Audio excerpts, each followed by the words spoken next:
Teka, wala na siya nagawa ng tuluyan nang lumabas ito ng kusina.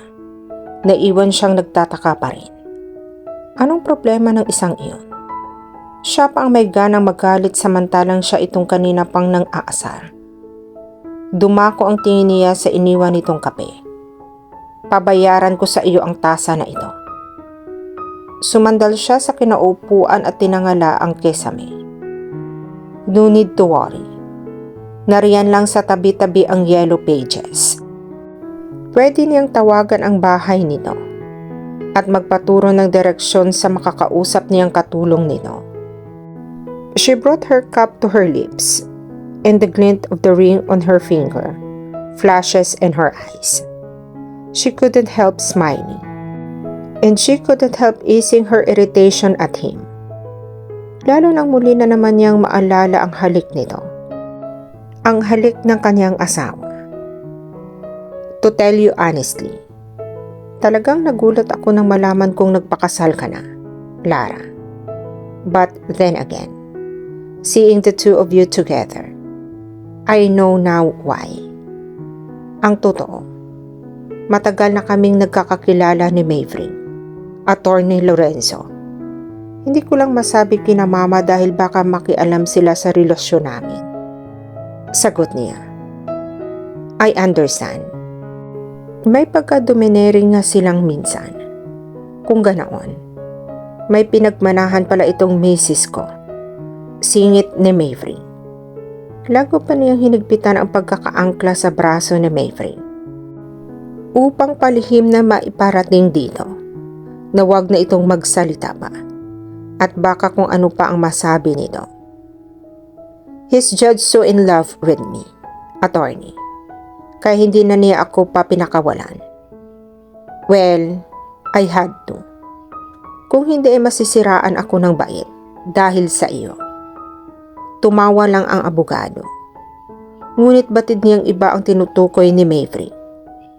Palihim na pinandilatan siya nito at nagkibit balikat lang ito. Anyway, here are all the documents you needed to sign, Iha. Parang gusto na niyang pumapalakpak.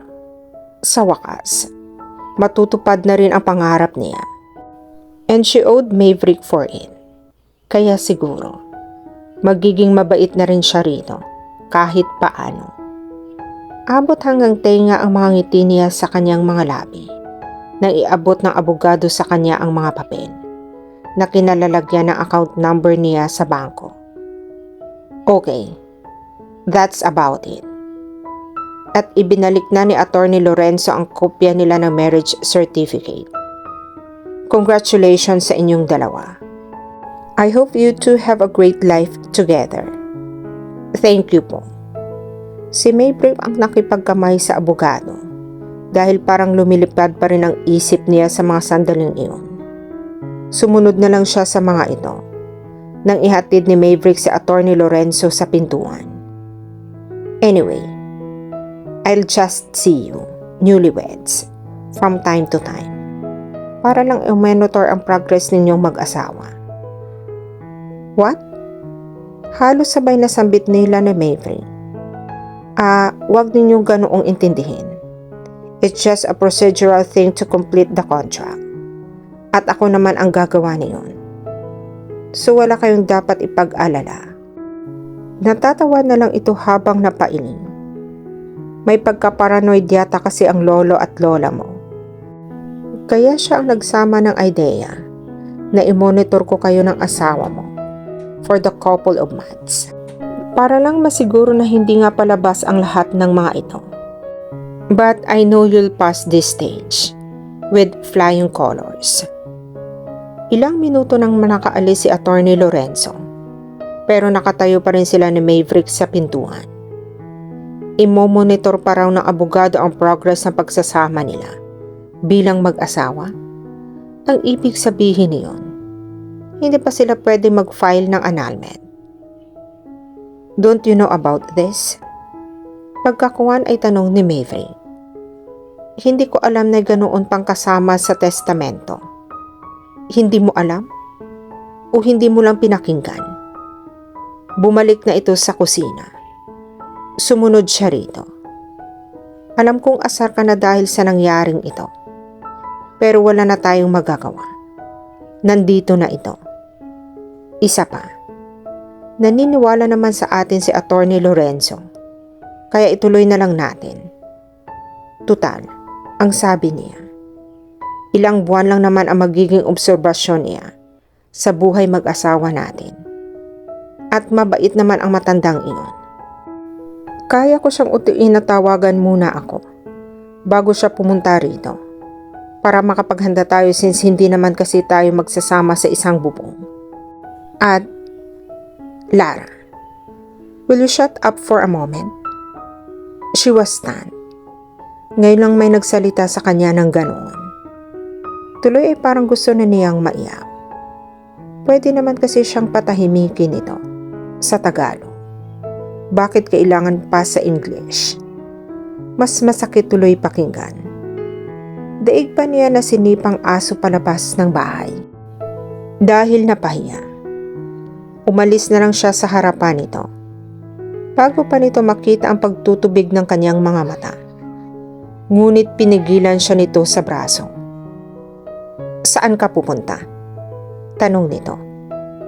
Aalis. You're my wife now. Sa ayaw at gusto mo, may responsibilidad ako sa iyo. I'm filing an annulment. Marahas na binawi niya ang braso mula rito para wala ka ng problemahing obligasyon. Hindi tatanggapin na ang application mo. We've only been married for 2 days. You need a certain number of days before you could file an annulment. Magsasayang ka lang ng oras kung ipipilit mo iyon. Pakialam mo ba? Sa gusto kong mag-file ngayon, kung mag-aaksaya lang ako ng oras, problema ko na iyon. Umalis ka na nga sa daraanan ko. Lara, nakasimangot na humalikip-kip siya. Akala ko ba, gusto mo akong maghalo sa paningin mo? Bakit ayaw mo nang umalis sa harapan ko? Wala naman akong sinabing pinapaalis na kita. You told me to shut up. May mga salitang mas matindi ang dating pag sinabi sa English at hindi iyon maganda sa pandinig ko. Inirapan niya ito. Kaya aalis na ako. Bahala na akong maghanap ng bagong mapapangasawa. Tutal, may 3 linggo pa naman bago ang birthday ko. Siguro naman pagdating ng mga panahong iyon, tanggapin na ng gobyerno ang pag-aalay ko ng annulment sa kasal natin. At hindi na niya na ituloy pa ang sasabihin dahil hinapit na siya nito sa baywang at itinapal sa bibig niya ang isang kamay nito. Lara, tumigil ka na muna sa pagsasalita. Pwede ba? Wala siyang nagawa, kundi ang mapatango na lang dahil sa pagkagulat sa ginawa nito sa kanya. Isa pa, medyo nagulantang din siya ng maramdaman ang matatag na katawan nito. His solid strength against her soft body made wonders and a major distraction to her at the same time. Sorry kung nasigawan kita kanina. Patuloy nito. I didn't mean that. Gusto ko lang na tumahimik ka na muna at may sasabihin din ako. Hindi kasi ako makasingit sa sobrang daldal mo. Sa kabila ng kakaibang nararamdaman niya, hindi pa rin nakaligtas sa kanyang paningin ang tilang pagpipigil nitong mapangiti.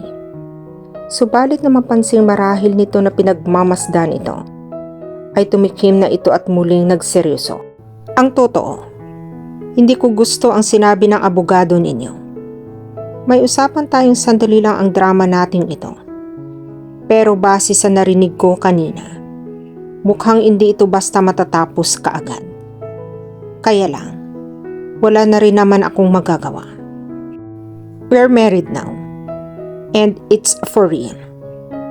Unti-unting lumuwag ang pagkakatakip ng kamay nito sa bibig niya, hanggang sa tuluyan na siyang pakawala nito. Subalit na natiling nakakulong pa rin siya sa mga bisig nito. Kaya sige na. Payag na akong manatili tayong mag-asawa. Hanggat hindi mo pa makukuha ang mana mo. Talaga? Pumiyok pa siya. As in? Walang steer? Bahagya pang kumunot ang noo nito. Akala ko ba? Hapones ka. Bakit ang dami mong alam na salitang Tagalog na pauso lang ng mga walang magawang Pinoy? Half Japanese nga lang sabi ko. At mas type ko pa rin ang mga patawa ng Pinoy kaysa sa mga Hapon kaya lagi akong umuwi rito sa Pilipinas.